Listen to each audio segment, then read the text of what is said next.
So how workers took the civil disobedience, now we have to discuss about this beta. Okay, different workers were there who worked in different industries and factories. They also joined civil disobedience movement beta for raising their demands. Okay, for pressurizing British to fulfill their demands beta. Okay, so workers, they also participated in civil disobedience. Okay, they should get proper wage for their work. Okay, discrimination should not be there for receiving wage for their hard work. Okay, people should get work according to their will and wish, even skills also. So in this way, workers, they also participated in civil disobedience movement beta. Okay, they joined that movement for their own benefits beta. So we can write here, workers of different industries also joined civil disobedience movement for their rights and favorable conditions. Now beta, the fourth section was of women. See, not only men participated in civil disobedience movement, but women, they also contributed a lot in civil disobedience movement to show their anger against British beta, against British rule, against British policies, laws, acts, schemes.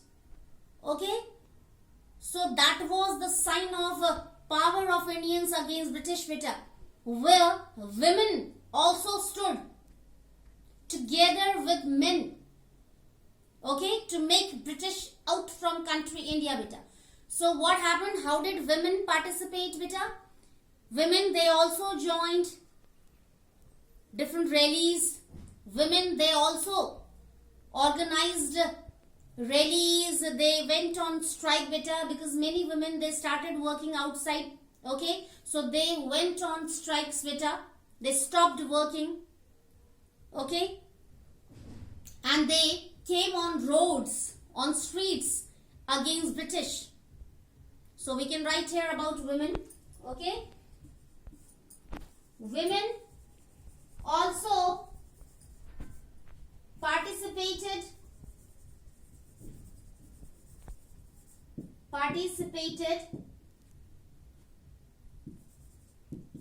in that movement for their equal rights. Okay, as you know beta,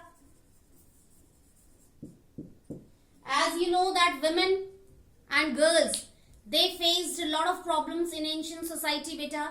Okay, lot of customs were there against women, girls. They were not allowed to go to school. Okay, they were not allowed to raise their voice against wrong. They were not allowed to take any decision for their own life beta. Okay, they were not allowed to get education, the most important thing. So they also started contributing in civil disobedience movement beta for their freedom, for their equality. Now let's move to second subtopic, that is limits of civil disobedience beta. As I told you in the beginning, although all the people were participating in different movements for their independence, for their rights, still, yet few people were there in Indian society still who were facing so many problems, especially discrimination and ignorance. And who were those people? You can guess easily beta. The people who belonged to lower class, the people who were scheduled caste, scheduled tribes, SC, ST, OBC and especially Dalits. Okay, untouchability was going on against them beta. That was the height of discrimination. Okay, untouchability, I think everyone knows. The people who belonged to lower class, so rest of the people did not like to touch them, did not like to talk to them, did not like to share things with them. They were not allowed to enter in any religious place, beta. They were not allowed to celebrate any function with other people in the society. Even they had a separate area to live in the society, beta. In the villages, separate areas were there for them to live. Okay? Means they were facing discrimination, they were facing ignorance. That was too much for them, beta. Okay? Just because of that caste or community. Okay? So Dalits, lower class people, they were the people who were facing the problem of discrimination and ignorance, beta. Okay? Nothing was there for them in the society. No one was thinking about them in the society. Everyone was thinking for independence, freedom, rights. But no one was there who could think about those people better. Okay? So what happened when Gandhiji came to know about their plight or condition in the society, beta? They stopped. Okay? They made people stop to call them Dalits. Excuse me, Gandhiji. Excuse me, Gandhiji gave them a new name, beta. That was Harijan, the children of God. The children of God. Okay? Gandhiji told people not to call them Dalits. Gandhiji requested people not to call them Dalits, but people could call them Harijan, the children of God. Okay? That was a great step taken by Gandhiji to stop discrimination against Dalits, beta. Okay? Gandhiji started spreading awareness among the people for those people also, beta, who were belonging to lower class, Dalits. Okay? So what happened? Everything was going on fine, but at that time Dr. B.R. Ambedkar, okay, he formed one association for Dalit people, Dalits Class Association in 1930, beta. Okay, he formed that association where he demanded for reserved seats for Dalits, for Harijans, to be the part of British Council or government, we could say. Okay, then Gandhiji explained him that in this way much more probabilities could be there to have discrimination or inequality in the society. Okay, Gandhiji told him that all the people should be united. Otherwise, if in this way Dalits would demand for separate reserved seats to be the part of government, so a kind of a distance would be there among the people, beta. People could not be able to get united, because in this way they still they would follow the different divisions in the society, beta.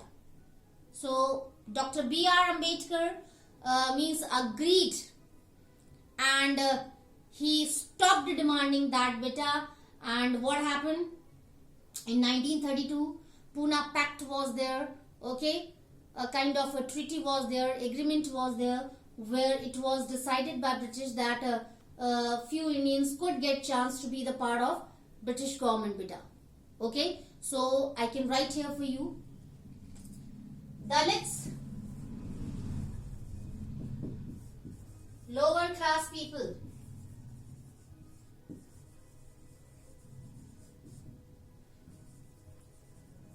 faced discrimination. Okay, Gandhiji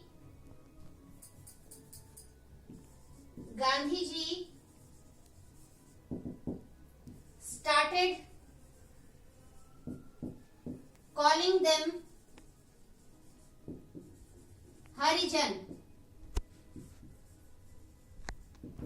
Harijan means children of God.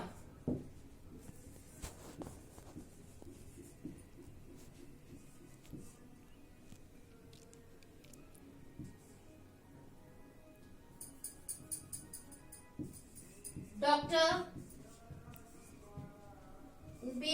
Ambedkar formed Dalit Class Association in 1930 for the rights of these lower class people, beta. Okay.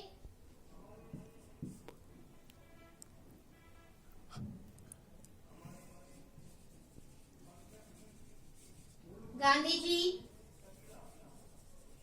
gave full favor to them. Okay, and finally I told you in 1932 Pune Pact was there, where Indians got chance to be the part of British Council as in the form of government, beta. Okay, so in today's session, students, we came to know about the different sections in Indian society, how they participated in civil disobedience movement, how they took that movement according to their demands or purpose. And then after that we came to know about the limits of civil disobedience, okay, by taking example of Dalits, beta. Okay, so that's all for today's session, beta. We will meet again in our next session with new subtopic. Till then, take care. Have a nice day.